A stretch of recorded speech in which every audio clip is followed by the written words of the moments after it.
Aye, lads, I'll tell you the truth. Bo Yin might have been the first one to land her fleet into Heathmore, but she ain't the only pirate you gotta keep a watchful eye out for on these seas. After all, the Red Flag Fleet is only just one fleet in the Pirate Alliance. Aye, you didn't know about that, did you? You Chimera bastards think you're hot shit because you learn to be organized. To accept people as they are, like you're all equals. Pour me some more grog, wench. That's a lot better. The truth, lads, is you ain't even half of the sheer power of Canton and the Alliance. I imagine you want to hear about it. What's it worth to you, mate? What price would you pay to know about my captain? About the true pirate empress of Taifang? Oh! Now that's not a bad amount of gold there, mate. Fine, Mr. Cross, I can be persuaded. Now, see, the Alliance was formed in Canton about 10 years ago. Never heard of Canton before, lad? It's a large island off the Chinese lands where the Wulin hail from. Now, legend says it used to be part of those lands over 1,000 years ago, and then the cataclysm ripped it away, dragging it out to sea. Now, the ways I sees it, them Chinese emperors ain't got the time or patience to keep peace in an island too far away to even bother with. So they left Canton to its own devices. And what devices they did leave it with. You've never seen such lawlessness and debauchery like theirs, sirs. Certainly ain't a place for respectable gents such as yourselves. Orcos, at least they got some degree of honor, even if it's a shite code. But there wasn't no code in Canton, lads. The king of Canton was whoever was strong enough to kill without getting killed himself. And believe me, most kings of Canton didn't last longer than a few months. Now don't give me that look, Mr. Cross. Who be you to judge our humble little isle? Wasn't your lot a bunch of warfaring brutes no different than us? Tells you what, you old bastard. You tell me how your civil war is any more virtuous than our island's sad history, and then you can judge me all you like. Lad, that's the good stuff. Now, what was I saying? Yes. Now, when the Wulin started leaving their homeland in search of new lands, they found this here Heathmore nation. They started sending ships and trading parties. Now, trading means merchants, supplies, money. So Canton finally found something it was good at. Piracy. But like I said, there wasn't no law in Canton. One pirate raids a Wulin vessel, then another pirate steals from that pirate, and then another pirate sinks that second ship and all the treasure vanishes. It was plain for us to see. It wouldn't matter how much booty the damn Wulin were pushing if we couldn't stay organized long enough to steal it and make use of it. Worthless. Canton was a dying island, and we could all feel it. But see, that's where Bo Yin came in. Smart as a whip she was, lad, and cunning to boot. She knew a thing or two about Heathmore Sea before any of us had even laid eyes on it. Knew a few hidden rivers and channels to get in and out of. Knew secret spots to raid. Apparently she and your friend Astrea had a history. Don't ask what it was. Frankly, I don't rub shoulders with her enough to get the juicy details. But what I do know is that her knowledge was worth more than all the gold we could have ever stolen. Bo Yin did more than that, though. She was a Canton ship captain. All her men and women follow her loyally.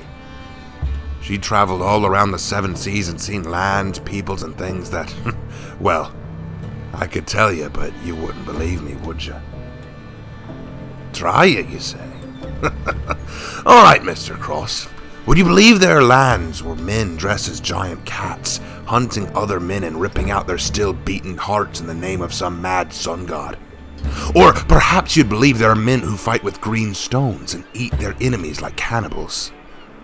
Maybe you believe there's an island under the sea where humans with gills call home and they all have webbed hands and feet. And if you believe any of those things, you might start to understand how much Bo Yin claims to have seen. Now me personally, I'm a simple man, Mr. Cross, and not prone to superstitions. Just put a handful of gold in my hand at the end of the month and I'll be fine. I don't need fairy tales to keep me employed. But I will admit, Bo Yin ain't a liar either. If she said she's seen these things, then she's seen them. So the real question you have to ask about the Pirate Queen is whether or not she's entirely sane herself. Now, like I said, she's cunning and clever. She took the Wu Lin's explosive powder and channeled it into a firearm small enough to hold in her hand. But apparently it can fire numerous times without being reloaded. How does that work? Potions bollocks if I know. See, only the other Alliance captains and lieutenants are ever given those cursed pistols, and only they know how they work. Now ain't that a kick in your arse? Oh, you want my guess? If I had to guess, likely there ain't any ammunition in the guns. They're firing leftover powder. Won't do much damage to you unless at point-blank range, which is why they only whip the damn things out when they can get in extra close and friendly, see? But I'll be damned if I can be sure. And I ain't about to ask. See, she's crafty, see? Knows not to say too much, Bo Yin. Knows to keep her crew as just in arm's reach away. Captain Bo Yin keeps her crew just far enough away so we don't learn her dirty little secrets, but still close enough to strangle us if we get a little too curious. But, between yous and me, she's also a bit mad, I'd say. Making deals with land-loving fanatics and chasing fairy tales and legends instead of real plunder. But I'll get to that. All you need to know, Mr. Cross, is she's not someone you want against you.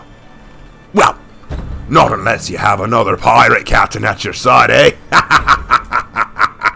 Oh, calm yourself, Mr. Cross, I'm getting to that. Patience is a virtue, you old skinflint. Ain't no one told you that? Ah, yes, oh, that Astrea. That's her name, right? Leader of Horcrux and all. Aye, she's a smart one, she is. I'll give her that. Knew to be real friendly with Bo Yin and fast. She'd get the whole Pirate Alliance on her side, and then, well, I don't much care how strong you think you are, lad. You boys might match Horcrux on land, but the sea will always belong to the Alliance. Your days would be numbered. Bo Yin would made sure that the Alliance was stronger than any normal army. How? You want to know how? Simple, lad. This Alliance, it ain't no normal fleet of ships, and we ain't ordinary privateers. Lawlessness is what tore our homeland apart. So Bo Yin, she brought us laws. She set up a code of conduct for the fleet, and also a way in which to divide up the spoils of our raids. All loot taken was divided up among the fleets and the crew, and if anyone was caught stealing more than their share, well, they'd be executed, wouldn't they? And then we couldn't go on land without shore leave either. Can't kill civilians or fellow crewmates without captain permission. Everything goes through the captain. And breaking any of these rules was a death sentence, I tell you. Captain Bo Yin, she has a very active imagination when it comes to executions. I'll never forget the time she... Oh, all right. I understand, mate. You want me to get to the point already. Well, fine. You did pay, and you're also giving me this lovely grog. Where do you get this stuff?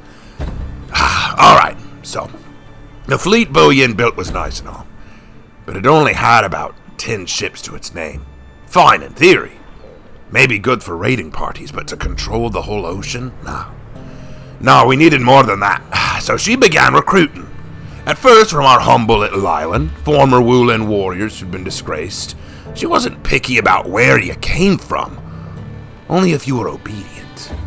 And each captain she chose, she put in charge of another fleet. Always with a different flag and standard. The yellow flag fleet, the green flag fleet, the white flag fleet, the blue flag fleet, the black flag fleet. You get the picture, Mr. Cross. Now, we have near 100 ships in the whole damn thing. Or, I suppose we did. But, you see, we're pirates, Mr. Cross. We ain't soldiers. We don't fight and die for king and country. We're free men and women. And somewhere along the way, well, seems Bo Yin done forgot that part of us. Whenever Canton tries to have a king, they end up falling. Bo Yin is the queen of us pirates, but that's just because she's never tried to rule us or tie us to some silly notion of patriotism, confederacies, or factions. We ain't interested in who rules what spot of land so long as we ain't tied to the land like your lot. No offense. The sea is where we belong, lad. And so long as the queen stays with her hip tied to that bitch Astrea, well, we ain't doing what we're meant to do. She's tied down the Red Flag Fleet here indefinitely, and keeps calling other fleets away from their territories to provide supplies, manpower, and reinforcements. Now, some of us, we ain't so keen to keep this little alliance with Horkos going.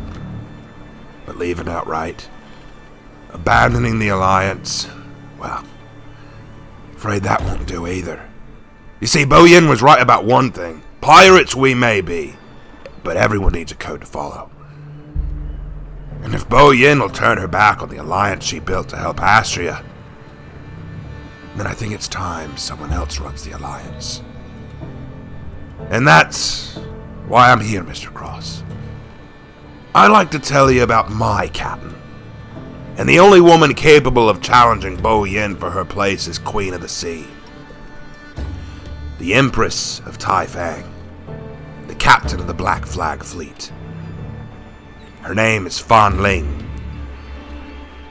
And between you and me, Mr. Cross, and believe it, I don't make no secret about it either, she's your best chance of dealing with Bo Yin and her bilge rats. And keep in mind what I say, Mr. Cross. You might be able to deal with Astrea on land, but you can't fight her if she controls the seas and the harbors. You want your land back, Mr. Cross? You want a chance at winning this here war? We just want our fleet back. And it's time Bo Yin stepped down. So it's a proposition, Mr. Cross. Do you want to accept the help of my captain and her half of the fleet? Well, I suppose you'd want to know about her too, wouldn't you? Well, buy me another ale, and I imagine we could work something out.